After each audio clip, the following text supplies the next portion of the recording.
In this video, I'm going to be covering how you can enable the developer tab or developer ribbon in Excel, which is this right here.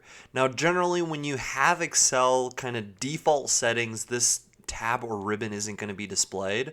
So in order to add it, in order to use VBA, macros, add-ins, and all those kind of things, what you do is you right click anywhere on this home ribbon tab.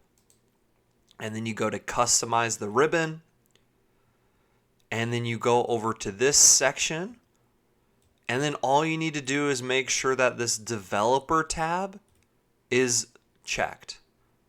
And then once you hit OK, that's going to add this developer tab to your Excel workbook. And there you have it. Pretty straightforward, pretty simple, but that is how you can enable the developer tab or the developer ribbon in Excel. Please subscribe and smash the like button before you go. I really appreciate that more than you know. Thank you and have a great rest of your day.